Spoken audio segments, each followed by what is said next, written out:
izin Allah Subhanahu wa taala kita mendapatkan syafaatnya. Amin ya rabbal alamin. Bapak sekalian, di bulan suci Ramadan ini dianjurkan, apalagi 10 terakhir, untuk banyak berdoa. Karena di dalam Al-Quran itu Allah sebutkan perintah tentang puasa, kemudian di tengah diapit perintah berdoa. Allah berfirman, wa idza sa'alaka ibadi anni fa inni qarib ujibu da'wata da'i idza da'an falyastajibu li wal yu'minu bila lam yarshud. Apabila mereka bertanya kepada Muhammad tentang aku, katakan aku dekat. Allah lebih dekat ketimbang urat leher. Allah lebih dekat antara putihnya mata dengan hitamnya. Apanya? Ilmunya. Katakan aku dekat. Dan aku perkenankan doa orang yang meminta kepadaku. Oleh karenanya, falyastajibu li wal yu'minu bi.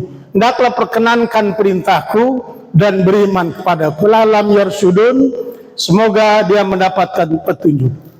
Saudara sekalian, diperintah kita untuk berdoa. Karena bulan-bulan ini bulan mustajab dakwah, bulan ampunan, bulan penuh keberkahan. Berdoa dan berdoa. Di antara doa yang sering kita panjatkan kepada Allah itu istimewa, di bulan lain jarang kita baca. Doa kita antara lain adalah inna nas'aluka ridhaka wal jannah wa na'udzubika min sakhatika wan, minta ridho kepada Allah serta sorga. Artinya kalau orang sudah dapat ridho Allah, insya Allah sorga. Tapi kalau sudah murka Allah, insya Allah kesananya dia akan mendapat neraka. Nauzubillah min. Malam ini singkat kita bicara tentang ridho. Ridho Allah Subhanahu wa taala. Itu bahasa Arab, tapi sudah diindonesiakan. Ridho itu kalimat asalnya rodiya yardo ridwanan. Rodiya yardo ridwanan. Kalau melihat kamus Al-Munawwar, diartikan ridho itu senang, suka, setuju. Jadi arti ridho itu senang, suka, setuju, dan merasa nyaman. Saudara sekalian, dalam Al-Quran, bicara ridho itu Allah sebutkan 73 kali. Dengan berbagai macam tasrifannya, bermacam dengan derivasinya. Ternyata kalau kita lihat Al-Quran, ada ridho yang dilarang oleh Allah Subhanahu wa taala. Ada yang dicela oleh Allah Subhanahu wa taala, ada yang diperintahkan oleh Allah Subhanahu wa taala. Yang mana yang pertama? Saudara sekalian, dalam surat Yunus ayat 7, Allah berfirman, wa minan nasi, kata Allah, ada sebagian manusia layar juna liqa'ana wa waridho bil hayati dunya watma'annu biha. Dan sebagian manusia, ada orang-orang yang tidak berharap bertemu dengan kami, tidak senang dia bertemu dengan Allah. Waradho bil hayati dunya, ridho, senang, nyaman dengan kehidupan dunia. Watma'annu biha, dan merasa tentram di dunia. Wallazina an ayatina ghafilun, dan juga orang yang dari ayat kami dia lalai. Ulaika ma'wahumun nar, tempat mereka adalah neraka. Bimakanu yaksibun, dengan sebab apa yang mereka kerjakan. Dalam tafsir Al-Misbah sana dijelaskan bahwa ini, dalam ayat ini menjadikan gambaran orang-orang yang tidak berharap kehidupannya akan datang. Padahal hidup sekarang ini serba singkat. Bapak mohon maaf ya, mungkin faktor usia ya. Sekarang perasaan Ramadan cepat sekali kan? Anak-anak keliling-keliling, bangun-bangun sahur sekarang udah hilang. Sebentar sekali, cepat sekali. Bahkan kata Allah dalam ayat yang lain, wa mal hayatud dunya illa mataul gurur. Tidaklah kehidupan dunia itu kecuali mata benda yang menipu. Sebentar saja. Buya Hamka lebih jelas menegaskan, orang-orang yang dijelaskan dalam ayat ini, mereka tidak berharap adanya surga dan neraka, merasa nyaman dengan kehidupan dunia ini. Nauzubillah min dzalik. Sehari-hari yang dipikirkan dunia terus, bisnis. Di ruang makan gak pernah kedengaran suara agama, yang ada bisnis, dagang dan lain sebagainya. Itu saja. Orang yang demikian kata Allah, ma'wahumun nar, tempatnya neraka. Ibu sekalian, semua fasilitas yang Allah berikan kepada kita ini nggak ada yang gratis, Pak. Nggak ada yang gratis itu. Summa latus'alunna yawma idzin anin naim. Ditanya itu. Ini napas ini Bapak sekalian baru terasa nikmat itu kalau udah kena penyakit. Kita kena penyakit apa? Covid kemarin, bismillah aja nggak sampai itu. Ngap. Saya bilang, udah selesai juga rupanya. Nggak sampai itu, baca bismillah. Sekarang kan enggak, karena kenikmatan nikmat ini dianggap biasa saja, maka tidak ada rasa syukur. Nauzubillah min dzalik. Itu saudara sekalian, ridho dengan kehidupan dunia dilarang. Yang kedua, ridho agar manusia senang kepada kita. Dalam Al-Quran, Nabi kita ditegur oleh Allah Subhanahu wa Ta'ala. Satu ketika Hafsah minta izin kepada Nabi untuk meninggalkan rumahnya. Nabi di rumah Hafsah. Hafsah ke rumah orang tuanya Umar bin Khattab. Kemudian Nabi memerintahkan Maryam datang ke situ. Syariah, ada mata istri yang lain dari Nabi. Nabi tidur di situ. Ternyata ada yang ngasih tahu kepada Hafsah, maka ribut. Melihat istrinya nangis begitu kelihatan histeris, maka Nabi mengatakan, aku tidak akan tidur lagi dengan Maria. Bahkan dalam ayat yang lain kita baca, dalam tafsir yang lain, aku tidak akan minum madu lagi. Oleh Allah Subhanahu wa Ta'ala ditegur, ya ayyuhan nabi, lima tuhari ma'ahadallah lak, tabtagi mardata azwajika. Wahai Nabi, kenapa engkau mengharamkan yang Allah halalkan? Karena mencari ridha istrimu. Ditegur oleh Allah Subhanahu wa Ta'ala. Nabi diperintahkan untuk membatalkan sumpahnya dengan kafarat puasa. Itu saudara sekalian, Nabi menjadi gambaran kepada kita. Mencari ridha orang itu kalau bertentangan dengan Allah dilarang. Kemudian Pak Ustadz, saya orangnya dermawan, harus siap mental. Karena kata Ibnu Mubarak di sini dijelaskan, ridhonas goyatun la tudrok. Mencari orang supaya senang terus kepada kita nggak ada ujungnya, Pak. Betul nggak, Pak? Di sini ada yang ngedrop makanan, orang dekat kita 100. Terus satu ketika berhenti. Itu ada omongan aja tuh. Oh berhenti sih? Ada aja. Biasa orang itu main ke rumah kita, ngobrol, minjem uang. Pada satu ketika karena kita pun ada keperluan, bisa jadi dia sudah tidak sayang lagi dengan kita. Ridhonas goyatun la tudrok. Kemudian yang diperintah oleh agama yang mana? Allah berfirman, Nabi kita bersabda dalam satu sabdanya, beliau mengatakan, ridhollah fi ridhol walidain. Ridho Allah itu tergantung ridho orang tua. Adik-adik sekalian yang sedang kuliah, yang sekolah, yang sedang cari kerjaan, ridho Allah fi ridhol walidain.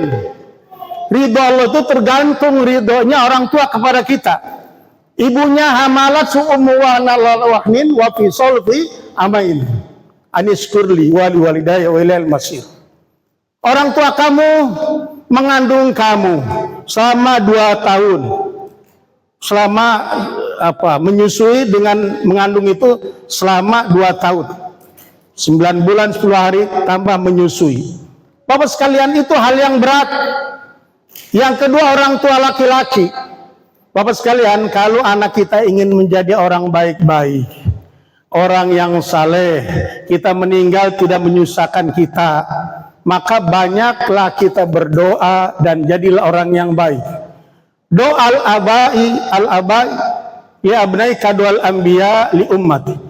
Doanya orang-orang tua itu kepada anak sama. Doa bapak-bapaknya itu kepada anak sama dengan doanya Nabi kepada umatnya. Makanya Bapak sempatkan waktu itu jam-jam 2, jam 3 minta kepada Allah Subhanahu wa Ta'ala. Ada sahabat Nabi Abdurrahman bin Auf, hartanya menurut hitungan 6 triliun. Mau disedekain semua, kata Nabi nggak boleh. Separuh ya Rasul, separuh itu banyak. sepertiga banyak. Engkau meninggalkan anakmu dalam keadaan senang lebih bagus ketimbang meninggalkan mereka dalam keadaan susah meminta-minta kepada orang. Nauzubillah min dzalik. Itu satu. Kemudian yang kedua, dalam sebuah hadis dijelaskan, aima mratin matat wa zawjuha biradin dakhal jannah. Wanita mana saja yang dia meninggal dunia suaminya ridho, bukan ridho bawel mati alhamdulillah, bukan gitu pengertiannya. Ridho karena kelakuan istrinya baik, selama muamalah dengan suaminya baik. Maka ibu sekalian, yang demikian kalau dia meninggal dunia, maka Allah akan masukkan ke surganya Allah Subhanahu wa ta'ala. Kok kenapa sih suami yang kita cari ridho suami, Bu? Setelah suami kita dipegang tangannya oleh orang tua kita, aku kawinkan, aku nikahkan, otomatis tanggung jawab suami itu berat. Berat itu yang ada di TV, sinetron itu pola-pola orang barat. Dalam Islam itu kata Nabi, awalu ma yu'alaku bil abdi yaumal qiyamah ahlu wa maluhu. Yang pertama memberatkan, menggantung kepada seorang itu keluarganya dan hartanya. Istri saudara sekalian akan tanggung jawab yang kesekian kali orang tua lelaki ini. Oleh karenanya mencari ridho suami itu penting sekali. Ya, penting, urus dia sebaik-baiknya. Karena gertakan hatinya itu nama kotor, hati-hati. Dia ganti orang tua kita. Kemudian Bapak sekalian, di ayat pertama itu kita baca, wa minan nasi may yasri nafsahu tigha mardatillah wallahu raufun bil ibad. Sebagian manusia ada yang mencari ridha Allah, dia jual dirinya untuk mendapatkan cinta Allah, kasih Allah, ridha Allah. Kalau baca dalam tafsir berbagai macam penafsiran, tapi yang jelas paling kuat Suhaib bin Sinan Ar-Rumi. Dia masuk ke Mekah dalam keadaan tidak punya apa-apa. Kemudian dia jualan di Mekah, Metropolis waktu itu, tempat ziarah dari semua orang-orang di dunia ini. Bapak sekalian, ternyata berhasil usahanya. Waktu ada perintah hijrah, beliau ingin bawa semua hartanya. Kata kafir Quraisy, tidak boleh. Dulu kesini dalam keadaan miskin, kemudian sekarang sudah cukup. Kau akan bawa hartamu ikut Muhammad, tidak akan kami biarkan. Kata Suhaib, apa maunya kalian? Tinggalkan semua hartamu. Baik, ditinggalkan semua, Bu. Mencari ridho Allah Subhanahu wa ta'ala, hijrah ke Madinah. Sampai Madinah Nabi senyum, ada berita dari langit. Khubayb kata Nabi, Allah ridho dengan apa yang kau kerjakan. Allah turunkan ayat tadi, wa minan nasi may yasri nafsahu tigha mardatillah. Ada sebagian manusia yang dia menjual dirinya, menukar dirinya mencari ridho Allah Subhanahu wa ta'ala. Bapak sekalian, dari rangkaian Al-Quran, orang-orang yang ridho itu oleh Allah Subhanahu wa ta'ala itu ternyata sahabat sudah jelas. Radhiyallahu anhum wa radu an. Zalika liman khasyya rabbah. Kalau di sana di Mbak Priuk ada tulisan Habib siapa radhiyallahu an, enggak pas. Enggak pas. Itulah al-maghfurlah, almarhum. Kalau Pak radhiyallahu an itu ketinggian. Ketinggian itu. Itu jabatan para sahabat Nabi. Kata Nabi, ashabikal nujum. Iqtadaitum ihtadaitum. Sahabatku laksana bintang. Kau ikut yang mana saja, maka dapat petunjuk. Kalau kita di sini enggak, kita enggak usah ngikutin ribut NU sama Baklawi biar urusan mereka ya. Tapi yang jelas radhiyallahu anhu enggak boleh sembarangan. Radhiyallahu anhu wa radu'an. Zalika liman khasyya rabbah. Sahabat-sahabat itu gimana? Dia mendapat ridho Allah Subhanahu wa taala. Dia ridho dengan aturan Allah, Allah ridho dengan mereka, sayang, cinta. Apa itu di ayat terakhir? Zalika liman khasyya rabbah. Yang demikian itu karena dia takut pada Allah Subhanahu wa taala. Orang kalau sudah takut pada Allah, yang terbayang itu oleh dia itu gimana Allah tidak murka kepada kita. Ini satu contoh. Kayaknya nggak nemuin kita sekarang. Sahabat beli tanah. sahabat yang lain, dibeli pada sahabat yang lain. Selesai, kalau sekarang dulu nggak ada RT kali ya, udah transaksi udah selesai surat, dia bangun pondasi, pas digali ada kotak, dibuka isinya emas. Oh, kalau kita gimana, Ustaz? Alhamdulillah, lagi ngebangun ada emas, ya. Dia bilang sama istrinya, Bu, ini ada uang emas. Oh, kembalikan, kata suami. Pasti. Kalau kita kira-kira beda nggak, Pak? Kita beda.